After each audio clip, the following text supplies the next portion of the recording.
ഈ വീഡിയോയിൽ നമുക്കിനി VS കോഡിനകത്ത് എങ്ങനെ ഒരു എക്സ്റ്റൻഷൻ ഇൻസ്റ്റാൾ ചെയ്യാമെന്നുള്ളത് നോക്കാം. സോ VS കോഡിനകത്ത് നമുക്ക് പുറത്തുനിന്നുള്ള കുറച്ച് എക്സ്റ്റൻഷൻസ് ഒക്കെ ആഡ് ചെയ്യാനായിട്ട് പറ്റും. സോ അതിനായിട്ട് ഈ ഒരു സൈഡ് ബാറിൽ തന്നെ നമുക്ക് എക്സ്റ്റൻഷൻസ് എന്ന് പറയുന്ന ഒരു ടാബ് അവൈലബിൾ ആണ്. സോ ഇതിൽ ക്ലിക്ക് ചെയ്യുകയാണെന്നുണ്ടെങ്കിൽ ഓൾറെഡി ഇൻസ്റ്റാൾഡ് ആയിട്ടുള്ള എക്സ്റ്റൻഷൻസ് നമുക്ക് കാണാം. അതുപോലെ തന്നെ നമുക്ക് പുതിയ എക്സ്റ്റൻഷൻസിനെ ഇൻസ്റ്റാൾ ചെയ്യാവുന്നതുമാണ്. സോ നമുക്കിവിടെ ആദ്യം ഇൻസ്റ്റാൾ ചെയ്യേണ്ട എക്സ്റ്റൻഷൻ എന്ന് പറയുന്നത് പ്രെറ്റിയർ എന്ന് പറയുന്ന ഒരു എക്സ്റ്റൻഷനാണ്. സോ ഈ ഒരു എക്സ്റ്റൻഷനാണ് നമുക്ക് വേണ്ടത്. സോ പ്രെറ്റിയർ എന്ത് ചെയ്യണം? ഇൻസ്റ്റാൾ ചെയ്യണം. ഞാൻ ഓൾറെഡി ഇൻസ്റ്റാൾ ചെയ്തിട്ടുണ്ട്. പ്രെറ്റിയർ നമ്മൾ യൂസ് ചെയ്യുന്നത് കോഡിനെ ഫോർമാറ്റ് ചെയ്യാൻ വേണ്ടിയിട്ടാണ്. നമ്മൾ എങ്ങനെയൊക്കെ ഇപ്പോൾ ഞാൻ കോഡ് എഴുതുകയാണെന്നുണ്ടെങ്കിലും സേവ് ചെയ്യുന്ന സമയത്ത് എന്ത് ചെയ്യും? കൺട്രോൾസ് അടിച്ച് സേവ് ചെയ്യുന്ന സമയത്ത് ഓട്ടോമാറ്റിക്കലി എന്ത് ചെയ്യും? ആ ഒരു കോഡ് കറക്റ്റ് സ്ട്രക്ചറിൽ അവിടെ ഫോർമാറ്റ് ആവും. സോ നമുക്കിവിടെ കാണുന്നുണ്ടെങ്കിൽ ആ ഒരു വിഷ്വൽ ഹൈറാർക്കിയിൽ കാണാം. HTML-നകത്ത് ഹെഡ് വരുന്നു, ഹെഡിനകത്ത് ടൈറ്റിൽ, ദെൻ ഹെഡ് ക്ലോസ് ചെയ്തു, ബോഡിക്കകത്ത് H1. ആ ഒരു ഹൈറാർക്കിയിൽ നമുക്ക് കോഡ് ഫോർമാറ്റ് ചെയ്ത് കാണാനായിട്ട് പറ്റും. സോ പ്രെറ്റിയർ ഇൻസ്റ്റാൾ ചെയ്തതിന് ശേഷം നമുക്ക് സെറ്റിങ്സിനകത്തൊരു ചേഞ്ച് വരുത്തേണ്ടതായിട്ടുണ്ട്. സോ സെറ്റിങ്സിനകത്ത് പോയിട്ട് നമ്മൾ ജസ്റ്റ് ഫോർമാറ്റർ എന്ന് പറയുന്നൊരു സെറ്റിങ്സിനെ സെർച്ച് ചെയ്യുക. സോ ഇവിടെ ഡിഫോൾട്ട് ഫോർമാറ്റർ എന്നുള്ളൊരു ഓപ്ഷൻ വരും. സോ ഇതിൽ സെലക്ട് ചെയ്ത് പ്രെറ്റിയർ എന്ന് പറയുന്ന ആ ഒരു എക്സ്റ്റൻഷൻ ഇവിടെ സെലക്ട് ചെയ്ത് കൊടുക്കണം. ദെൻ അത് സെലക്ട് ചെയ്തതിന് ശേഷം നമുക്ക് ഈ ഒരു ഫോർമാറ്റ് ഓൺ സേവ് എന്ന് പറയുന്ന ഒരു സെറ്റിങ്സ് കൂടെ നമ്മൾ ഇനാബിൾ ചെയ്ത് കൊടുക്കണം. സോ ഞാൻ Ctrl+S അടിച്ച് സേവ് ചെയ്യുന്ന സമയത്ത് എന്ത് ചെയ്യും? ഓട്ടോമാറ്റിക്കലി കോഡ് ഫോർമാറ്റർ വർക്ക് ചെയ്തിട്ട് നമ്മുടെ കോഡിനെ സ്ട്രക്ചറിലോട്ട് മാറ്റും.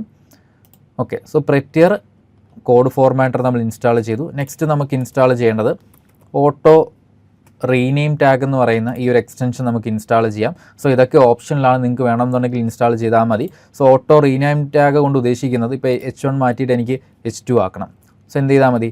ഞാനവിടെ സ്റ്റാർട്ട് ടാഗിൽ ചേഞ്ച് വരുന്ന സമയത്ത് എന്ത് ചെയ്യും? ഓട്ടോമാറ്റിക്കലി അവിടെ എൻഡ് ടാഗിനകത്തും ആ ഒരു ടാഗിനെയും ചേഞ്ച് വന്നിട്ടുണ്ട്. സോ ഇതിന് വേണ്ടിയിട്ടാണ് ഓട്ടോ റീനെയിം ടാഗ്. അത് ഇൻസ്റ്റാൾ ചെയ്യുക. ദെൻ അതിന് ശേഷം നമുക്ക് ആവശ്യമായിട്ടുള്ളത് ഇമേജ് പ്രിവ്യൂ എന്ന് പറയുന്ന ഈ ഒരു എക്സ്റ്റൻഷൻ കൂടെ നിങ്ങൾക്ക് ഇവിടെ ഇൻസ്റ്റാൾ ചെയ്യാം. സോ ഈ ഒരു എക്സ്റ്റൻഷൻ നമുക്ക് നെക്സ്റ്റ് വീഡിയോയിലേക്കായിരിക്കും നമ്മൾ യൂസ് ചെയ്യാൻ വേണ്ടിയിട്ട് പോകുന്നത്. ഈ ഒരു എക്സ്റ്റൻഷൻ്റെ യൂസ് എന്ന് പറയുന്നത്, സപ്പോസ് ഞാനിവിടെ ഒരു ഇമേജ് നമ്മുടെ വെബ്സൈറ്റിനകത്ത് കൊണ്ടുവരികയാണെന്ന് വിചാരിച്ചോ, ആ ഒരു ഇമേജിൻ്റെ പ്രിവ്യൂ നമുക്ക് ഒരു ചെറിയൊരു പ്രിവ്യൂ നമുക്കിവിടെ കാണാനായിട്ട് പറ്റും. സോ നമുക്ക് ആ ഒരു ഇമേജിനെ ആഡ് ചെയ്യുമ്പോൾ ഏത് ഇമേജ് ആണെന്നുള്ളത് അറിയാനായിട്ട് പറ്റും. സോ അതിന് വേണ്ടിയിട്ട് ഇമേജ് പ്രിവ്യൂ എന്ന് പറയുന്ന ഈ ഒരു എക്സ്റ്റൻഷൻ. നെക്സ്റ്റ് നമുക്കിനി വേണ്ടത് ഏറ്റവും ഇമ്പോർട്ടൻ്റ് ആയിട്ടുള്ള ഒരു എക്സ്റ്റൻഷനാണ് live server. So live server Ritwik ഡേയുടെ ഈ ഒരു ലൈവ് സർവറാണ് നമ്മൾ ഇൻസ്റ്റാൾ ചെയ്യേണ്ടത്.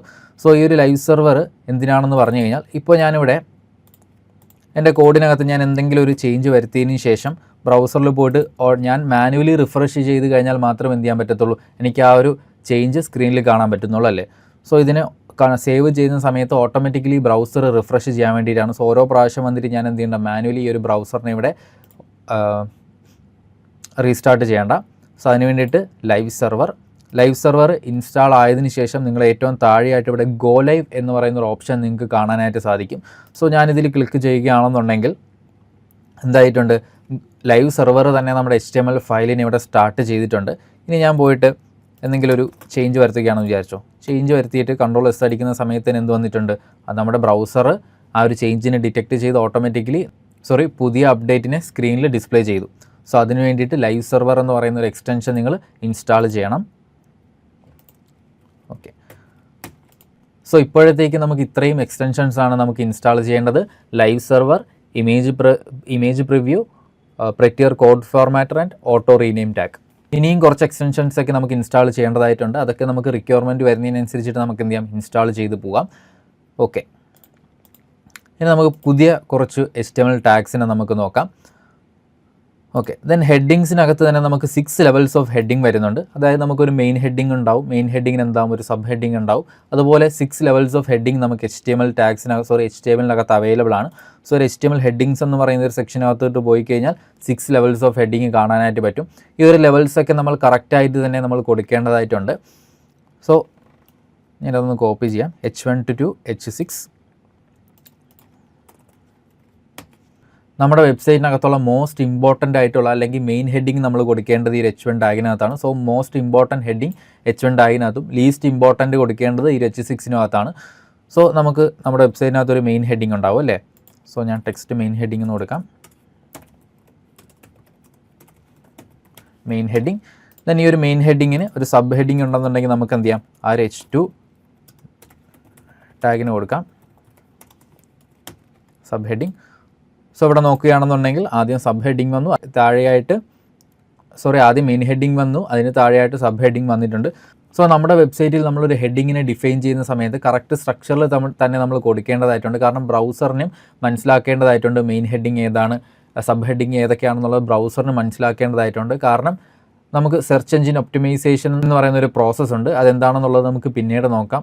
ഒരു വെബ് പേജിനെ മീനിങ് ഫുള്ളും കറക്റ്റ് സ്ട്രക്ചറൊക്കെ കൊടുത്തു കഴിഞ്ഞാൽ മാത്രമേ നമുക്ക് SEO കറക്റ്റായിട്ട് ചെയ്യാൻ പറ്റുകയുള്ളൂ. സോ അതുകൊണ്ട് എന്ത് ചെയ്യണം, കറക്റ്റ് സ്ട്രക്ചറൊക്കെ ഡിഫൈൻ ചെയ്ത് നമ്മുടെ കോഡിനെ മീനിങ് ഫുൾ ആയിട്ട് തന്നെ നമ്മൾ ചെയ്തു പോകേണ്ടതായിട്ടുണ്ട്. So there are 6 levels of headings available in HTML. Then P tag നമ്മൾ ഓൾറെഡി നോക്കി. ദെൻ നമുക്കിനി empty ടാഗ്സ് എന്താണെന്നുള്ളത് നോക്കാം. സോ HTML എലമെൻസിനകത്ത് empty HTML elements with no content are called empty elements. അതായത് ഓപ്പണിംഗ് ടാഗ് മാത്രമേ ഉണ്ടാവത്തുള്ളൂ, കണ്ടൻറ്റ് ഉണ്ടാവത്തില്ല, closing tag ഉണ്ടാവത്തില്ല. സോ അങ്ങനെയുള്ള ടാഗ്സിനെയാണ് നമ്മൾ empty ടാഗ്സ് എന്ന് പറയുന്നത്. ഫോർ എക്സാമ്പിൾ, ഒരു പാരഗ്രാഫിന് എനിക്ക് ബ്രേക്ക് ചെയ്യണമെന്നുണ്ടെങ്കിൽ എന്ത് ചെയ്യാം, BR എന്ന് പറയുന്ന ടാഗ് അവിടെ യൂസ് ചെയ്യാവുന്നതാണ്. W3 സ്കൂൾസിൻ്റെ ഒരു ഫംഗ്ഷനാലിറ്റി എന്ന് പറയുന്നത് നമുക്ക് കോഡിന് ഇവിടെ തന്നെ ട്രൈറ്റ് ചെയ്ത് നോക്കാവുന്നതാണ്. സോ ട്രൈറ്റ് യുവർസെൽഫിൽ ക്ലിക്ക് ചെയ്ത് കഴിഞ്ഞാൽ നമുക്കിവിടെ നോക്കുകയാണെന്നുണ്ടെങ്കിൽ ഒരു പാരഗ്രാഫിനകത്ത് BR ടാഗ് എവിടെയാണ് കൊടുക്കുന്നത് അവിടെ വെച്ചിട്ട് എന്ത് ചെയ്യും, അവിടെ ലൈൻ ബ്രേക്ക് ചെയ്യുന്നുണ്ട്. ഇവിടെ തന്നെ എനിക്ക് വേണമെന്നുണ്ടെങ്കിൽ എന്ത് ചെയ്യാം, ടെക്സ്റ്റിനേക്ക് എഡിറ്റ് ചെയ്യാവുന്നതാണ്. റൺ കൊടുത്തു കഴിഞ്ഞാൽ അതിൻ്റെ ഔട്ട്പുട്ട് നമുക്ക് റിയൽ ടൈമായിട്ട് റൈറ്റ് സൈഡിൽ കാണാനായിട്ട് പറ്റും. ഇത് വളരെ യൂസ്ഫുൾ ആണ് നമ്മൾ ലേൺ ചെയ്യുന്ന ടൈമിൽ. സോ BR എന്ന് പറയുന്നത് ഒരു empty ടാഗാണ്. സോ നമ്മുടെ ടെക്സ്റ്റിനകത്തും ദിസ് ഈസ് എ പാരഗ്രാഫ് എനിക്ക് രണ്ടാമത്തെ ലൈനിൽ വരണം എന്നുണ്ടെങ്കിൽ എന്ത് ചെയ്താൽ ജസ്റ്റ് BR ടാഗിന് കൊടുത്താൽ മതി. സോ പാരഗ്രാഫ് എന്ത് ചെയ്ത് വന്നിട്ടുണ്ട്, അടുത്ത ലൈനിലോട്ട് പോയി. ഇനി എനിക്ക് മെയിൻ ഹെഡിങ്ങിന് താഴെയായിട്ട് ഒരു ഹൊറിസോണ്ടൽ ലൈൻ കൊണ്ടുവരണം. സോ അതിന് നമുക്കൊരു ടാഗ് അവൈലബിൾ ആണ്. സോ മെയിൻ ഹെഡിങ്ങിന് താഴെയായിട്ട് HR എന്ന് പറയുന്നൊരു ടാഗ് കൊടുക്കാം. സോ എന്ത് ചെയ്തിട്ടുണ്ട്, അവിടെ ഒരു ഹൊറിസോണ്ടൽ ലൈൻ അവിടെ ക്രിയേറ്റ് ആയിട്ടുണ്ട്. ഇങ്ങനെ നമുക്ക് HTML ഒരുപാട് HTML ടാഗ്സ് നമുക്ക് അവൈലബിൾ ആണ്. സോ ആ ഒരു ടാഗിനെല്ലാം നമുക്ക് കാണണമെന്നുണ്ടെങ്കിൽ എന്ത് ചെയ്താൽ മതി, നമുക്ക് ഡോക്യുമെൻറ്റേഷൻ ഏറ്റവും താഴെയായിട്ട് HTML ടാഗ് ലിസ്റ്റ് എന്ന് പറയുന്നൊരു സെക്ഷൻ ഉണ്ട്. ഇതിൽ ക്ലിക്ക് ചെയ്ത് കഴിഞ്ഞാൽ നമുക്ക് HTML അവൈലബിൾ ആയിട്ടുള്ള അല്ലെങ്കിൽ HTML പ്രൊവൈഡ് ചെയ്യുന്ന എല്ലാ ടാഗ്സിനും നമുക്ക് എന്ത് ചെയ്യാൻ പറ്റും, ഇവിടെ കാണാനായിട്ട് പറ്റും. സോ ഇതൊക്കെ നിങ്ങളൊന്ന് എക്സ്പ്ലോർ ചെയ്യണം. സോ ഇവിടെ IMG ടാഗ് നമ്മളൊരു ഇമേജിനെ നമ്മുടെ വെബ്സൈറ്റിനകത്ത് കൊണ്ടുവരാൻ വേണ്ടിയിട്ടാണ് യൂസ് ചെയ്യുന്നത്.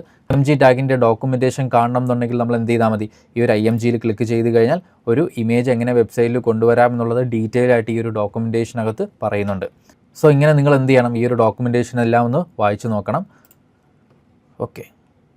നെക്സ്റ്റ് വീഡിയോയിൽ നമുക്കിനി നമ്മുടെ വെബ്സൈറ്റിനകത്തൊരു ഇമേജിനെ എങ്ങനെ കൊണ്ടുവരാം എന്നുള്ളത് നോക്കാം. അതുപോലെ തന്നെ HTML ലിങ്ക്സ് എന്താണെന്നുള്ളത് നോക്കാം.